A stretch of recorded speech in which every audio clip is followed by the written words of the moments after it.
দেখো সৈকত, আমাদের পাশের ফ্ল্যাটের দিদা বড্ড বিরক্তিকর। উফ, ভদ্রমহিলা তো প্রাইভেসি মেনটেন করতেই জানেন না। যখন তখন বেল বাজিয়ে ঢুকে পড়েন ফ্ল্যাটে, তারপর আমায় রান্না শেখাতে লেগে যান, অথবা আমার ঘর গোছাতে শুরু করেন। উনার কি কেউ নেই?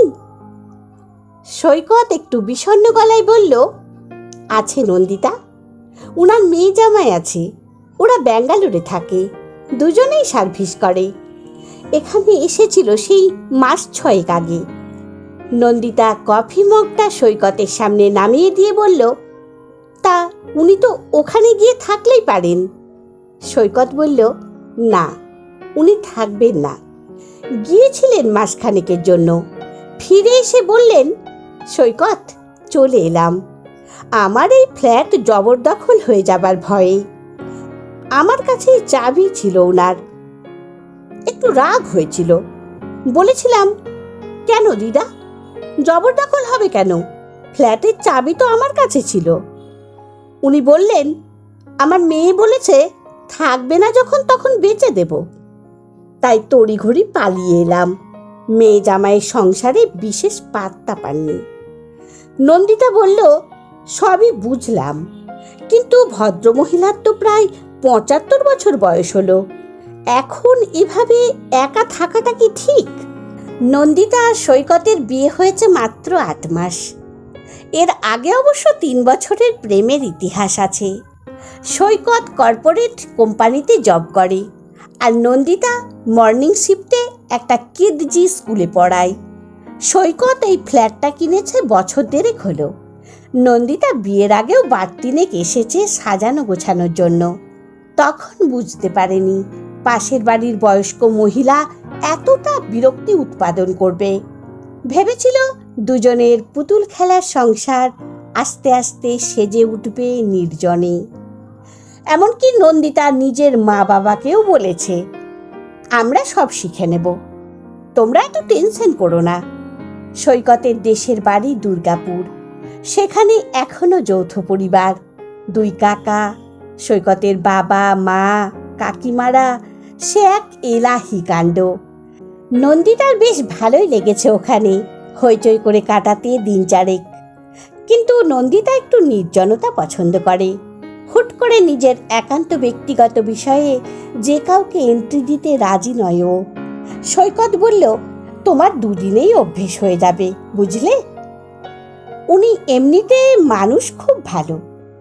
আমি যখন একা থাকতাম, তোমায় তো বলেছি, প্রায়ই এটা ওটা খাবার নিয়ে এসে দিয়ে যেতেন।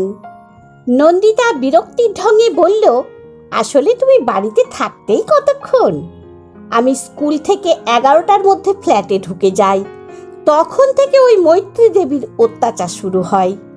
আজ আমায় মোচার ঘণ্ট শেখাতে এসেছিলেন, এক ফালি মোচা নিয়ে। সৈকত হেসে বলল, তার মানে কি ডিনারে মোচার ঘণ্ট পাবো নন্দিতা? নন্দিতা আরও রেগে গিয়ে বলল, উনার বাড়িতে গিয়েই থাকো না, সব রেঁধে খাওয়াবেন। আবার নিজের একটা ঝকমকে স্বর্ণচুরি শাড়ি নিয়ে এসে আমায় বললেন, এটা পরে একদিন ঘুরে আসবি আমার নাতির সঙ্গে। এসব অরিজিনাল জিনিস আর পাবি না। ভাবো তো কি সমস্যা? আমি নাকি ওই শাড়ি পরে ঘুরতে যাব? এমনিতেই আমি শাড়ি হ্যান্ডেল করতে পারি না। সৈকত মুখ টিপে হেসে বলল, এত রাগ করো না, ইগনোর করো। নন্দিতা বলল, আমি পারি না সৈকত এভাবে ইগনোর করতে। হয় তুমি উনাকে ডিরেক্ট কিছু বলবে, না হলে আমি বলবো। ওই তুমি তো আবার কিছু বলবে না, সকলের কাছে ভালো হয়ে থাকবে। আমি বলে দেব উনাকে যে আমার একটু প্রাইভেসি দরকার। এমন হুটহাট আসবেন না, যা ভাবে ভাববে। সৈকত কিছু না বলে ল্যাপটপটা খুলে বসলো। মৈত্রী দিদা তো মাই ডিয়ার মানুষ।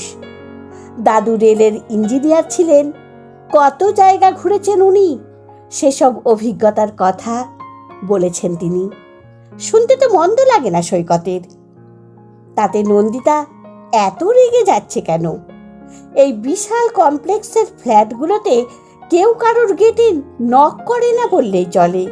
যে যার নিজের মতো, কেউ কারোর খোঁজ নেয় না। যৌথ পরিবার থেকে আসার পরে সৈকতের কেমন একলা লাগতো প্রথম প্রথম। তখন দিদাই যেচে এগিয়ে এসেছিলেন, নিজেই গল্প জুড়েছিলেন। আসলে দাদুই নাকি বছর দুয়েক আগে বাড়ি বিক্রি করে ফ্ল্যাট কিনেছিলেন, তাই নিয়ে দিদার সঙ্গে ঝগড়াও হয়েছিল। দিদা বলেছিলেন, না আছে উঠোন, না আছে নিজস্ব ছাদ, এর নাম নাকি বাড়ি। দাদু বলেছিলেন, অত বড় বাড়ি কে দেখবে মৈত্রী? এই ফ্ল্যাট কেনার 2 মাসের মাথায় দাদু মারা গেলেন। মোটা সুদ পান দিদা, তাতেই ওনার ভালো চলে যায়। কিন্তু আক্ষেপ একটাই, এ চত্বরে কথা বলার কেউ নেই, কেউ প্রাণ খুলে গল্প করেন না। সৈকতকে খুব ভালোবাসেন দিদা। ও ভেবেছিল নন্দিতার সঙ্গে ভালো বর্নিং হয়ে যাবে, কিন্তু এমন যে হবে কে জানতো। নন্দিতা আজ ভেবেই নিয়েছে এই ভদ্রমহিলার অত্যাচার গত 8 মাস ধরে অনেক সহ্য করেছে, আর নয়, এবারে বলতেই হবে। স্কুলে যাবার মুখেই মৈত্রী দিদা বললেন, হ্যাঁ রে, আজ রাখির দিনেও তোর ছুটি নেই? যত সব বিদেশি স্কুলে পড়াস, আমাদের সব কালচার উড়ে গেল। নন্দিতা একটু বিরক্ত হয়ে বলল, সকলের তো আর আপনার মতো এমন অঢেল সময় নেই দিদা, এখন সবাই ব্যস্ত। দিদার মুখে অনাবিল হাসি, তা যা বলেছিস, আমার তো অফুরন্ত অবসর। স্কুলের দেরি হয়ে যাবে বলেই কথা না বাড়িয়ে ছুটল নন্দিতা। ফিরে এসে বুঝিয়ে বলে দেবে উনার এই সবেতে কথা বলা একেবারেই পছন্দ করছে না ও। সৈকতের ঘুম ভাঙল বেলের আওয়াজে। নন্দিতা ডেকে দিয়ে গেলেও আরেকটু ঘুমিয়ে পড়েছিল সৈকত। বোধহয় রিক্তা পিসি এলো কাজ করতে।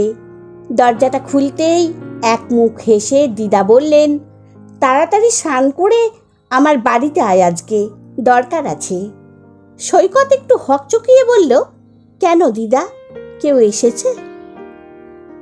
আমায় তো একটু পরেই অফিস দৌড়তে হবে। দিদা বললেন, তোর বেশি সময় নেব না আমি। স্নান করে দিদার ঘরে ঢুকতেই একটু চমকে গেল সৈকত। দিদা বললেন, নে নে বস। আজ সোফায় বসবি না, মাটিতে আসন পেতে দিয়েছি, বস। আসনে বসতেই দিদা থালায় সাজিয়ে গরম লুচি, তরকারি, মিষ্টি এনে দিলেন। হাতটা টেনে নিয়ে একটা রাখি পরিয়ে বললেন, তোর কি পছন্দ হবে না হবে বুঝতে পারিনি, তাই কিছু কিনিনি। এই খামে কয়েকটা টাকা আছে, তুই পছন্দ মতো কিনে নিস। সৈকত বলল, ইমা, আগে বললে না কেন? তাহলে আমিও তোমার জন্য গিফট আনতাম। দিদা হেসে বললেন, ধুর পাগল, আমার কি জিনিসের অভাব আছে রে? ভোগ করার লোভ নেই। তুই বরং আমায় একদিন কলকাতার একটা ভালো রেস্টুরেন্টে নিয়ে যাস। আগে তোর দাদুর সঙ্গে কয়েকবার গিয়েছি। সৈকত ঘাড় নেড়ে বলল, কবে যাবে বলো, নিয়ে যাব। দিদার দেওয়া খামটা খুলে দেখল 5,000 টাকা দিয়েছে দিদা। এত কেন? বলতেই দিদা বললেন, একটা ভালো শার্ট আর প্যান্ট কিনবি।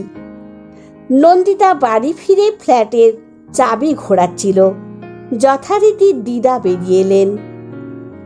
কান বটে মহিলার। কিরে, ফিরলি? চেঞ্জ করে একবার আমার ঘরে আসিস তো। নন্দিতা মুখের উপর বলতে যাচ্ছিল, এখন সময় হবে না দিদা, কিন্তু উনার হাসি হাসি মুখের দিকে তাকিয়ে ঠিক বলা হলো না। ফ্রেশ হতেই আবার বেল। কিরে, আয়। নন্দিতা উনার ফ্ল্যাটে ঢুকতেই দেখল সামনে একটা আসন পাতা, তার পাশে একটা থালায় চন্দন আর রাখি রাখা আছে। নন্দিতার কোনো ভাই নেই, ওরা 2 বোন। ছোটবেলায় খুব মন খারাপ করত এই সব দিনে।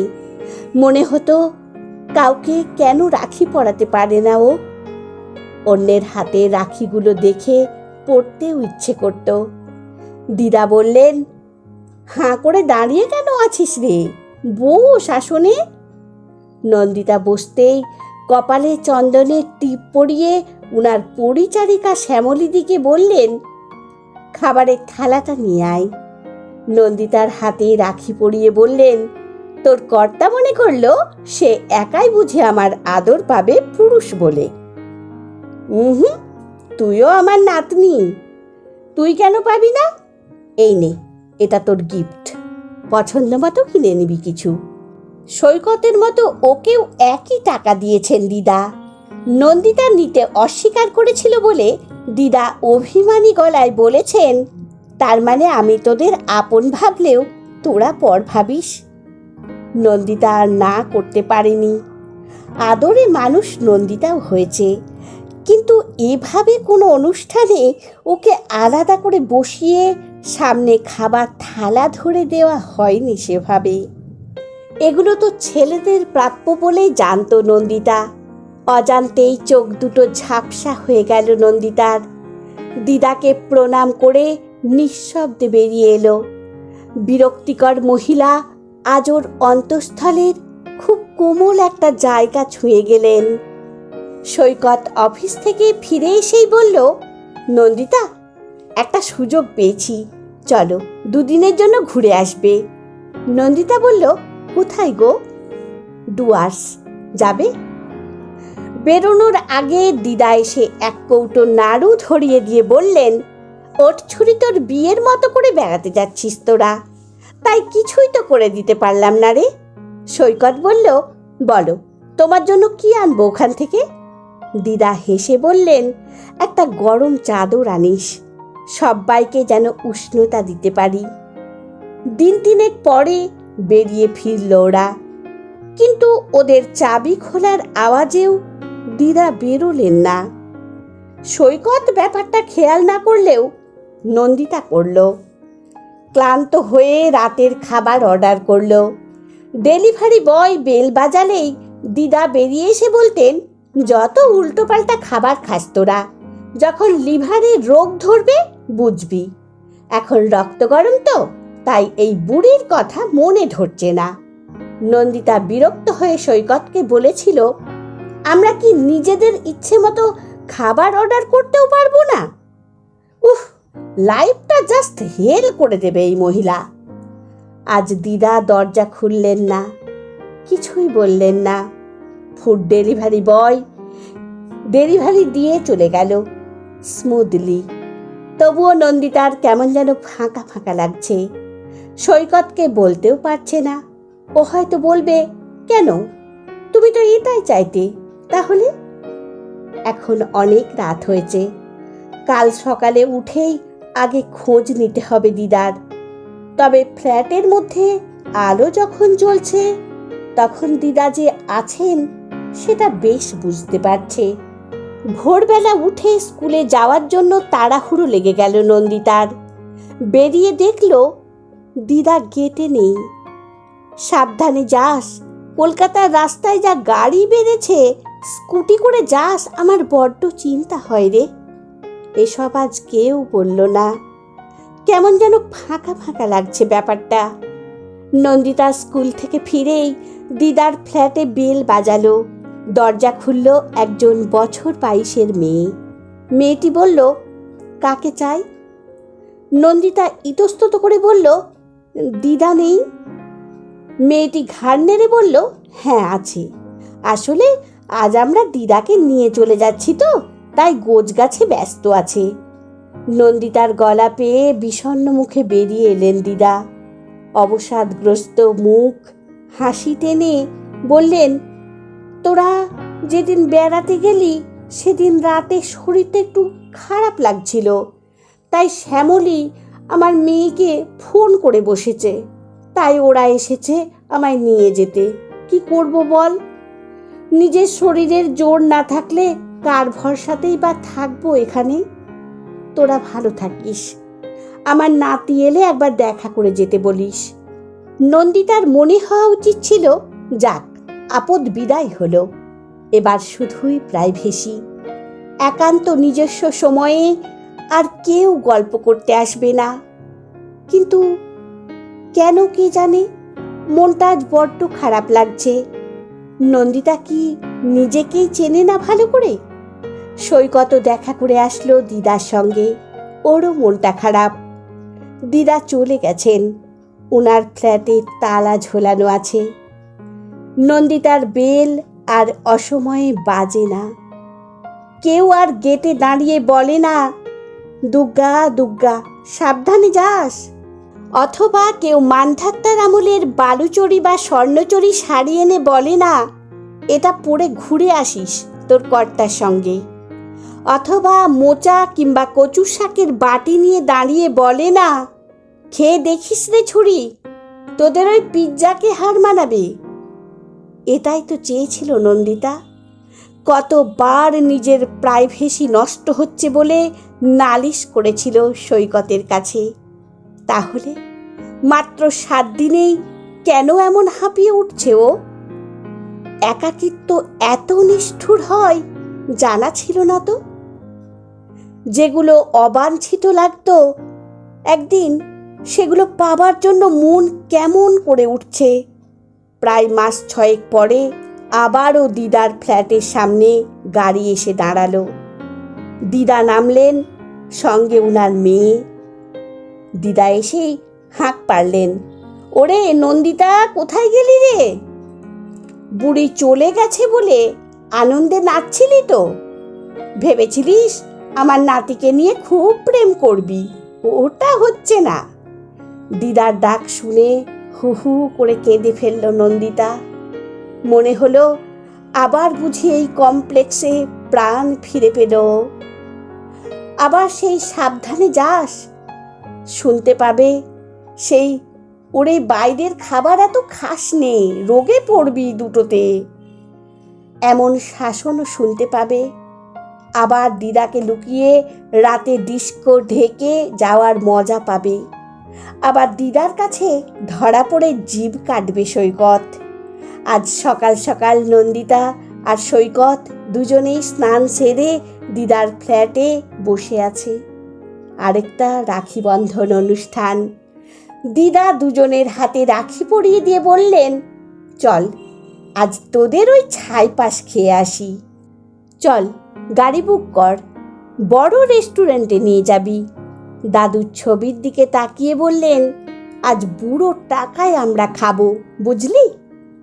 নন্দিতা বলল, এটা হবে না দিদা, আজ আমি খাওয়াবো তোমায়। রেস্টুরেন্টে বসে নন্দিতার মাথায় হাত বুলিয়ে দিদা বললেন, তোর মেয়ে হতে বড় শখ হয়, এই বুড়ি মরলে তবে বাচ্চা নিবি, বুঝলি? অসমবয়সী 3 বন্ধু রাখি বন্ধন সেলিব্রেশন চলছে। দিদা চিকেন স্যাটে মুখ দিয়ে বললেন, হ্যাঁ রে, বিধবা মানুষ মাংস খাচ্ছি, পাপ হবে না তো? সৈকত বলল, আমি ঠাকুরকে বলে দেব আমি জোর করে খাইয়েছি, দিদার কোনো দোষ নেই। দিদার মুখে তৃপ্তির হাসি, একাকিত্বের যন্ত্রণা কাতর মুখে এক রাস মেঘমুক্ত হাসি নিয়ে দিদা তাকিয়ে দেখছেন চারপাশ। দিন 2 পরে ভোরের দিকে আচমকায় ঘুমটা ভেঙে গেল নন্দিতার। পরিষ্কার দেখল দিদা দাঁড়িয়ে আছেন ওর বিছানার সামনে, ফিস ফিস করে বলছেন, তোর মেয়ে হতে বড্ড শখ হয়। সৈকতকে টেনে তুলল নন্দিতা। দিদার ঘরে বেল বাজাতেই ঘুম চোখে শ্যামলিদি দরজা খুলল। নন্দিতা হাঁসফাঁস করে বলল, দিদা কোথায়? শ্যামলিদি বলল, কোথায় আবার, ঘুমোচ্ছে। সৈকত ফিসফিস করে বলল, পাগলামি করো না নন্দিতা, ওটা স্বপ্ন ছিল। নন্দিতা সোজা দিদার ঘরে ঢুকে ডাকল দিদাকে। কোনো সাড়া নেই। সৈকত ডক্টরকে কল করল। ডক্টর এসে জানালেন, ম্যাসিভ অ্যাটাক, ঘুমের মধ্যেই। দিদার মেয়ে, জামাই, নাতনি সবাই এসেছে। পরলৌকিক কাজ মিটল দিদার। ফ্ল্যাট ফাঁকা। ফাঁকা নন্দিতা আর সৈকতের মনটাও। শূন্যতা ঘিরে ধরেছে নন্দিতাকে। মনমরা নন্দিতা শূন্য চোখে তাকিয়ে থাকে। বন্ধ ফ্ল্যাটের দরজার দিকে। সৈকত লাফাতে লাফাতে এসে বলল, নন্দিতা, দিদা আসছেন, আমাদের কাছেই আসছেন। নন্দিতা মুচকি হেসে বলল, তার মানে রিপোর্ট পজিটিভ, তাই না? ও বুড়ি আমাদের ঘাট থেকে নামবেন না। নন্দিতার অবচেতন মন যেন স্পষ্ট শুনল, তোর মেয়ে হতে মন চায়। কিছু কিছু বন্ধনের শিকড় বড্ড গভীরে প্রবেশ করে, সে বন্ধন হোক চিরস্থায়ী। নন্দিতা মনে মনে বলল, মেয়ে হলে নাম দেব মৈত্রী, আর ছেলে হলে মৈত্রেয়। বন্ধুরা, গল্পটি যদি ভালো লেগে থাকে তাহলে প্লিজ লাইক, কমেন্ট ও শেয়ার করতে ভুলবেন না। আর নতুন বন্ধু হলে অবশ্যই সাবস্ক্রাইব করে সঙ্গে থাকবেন, আশা রাখছি। ধন্যবাদ, ভালো থাকবেন।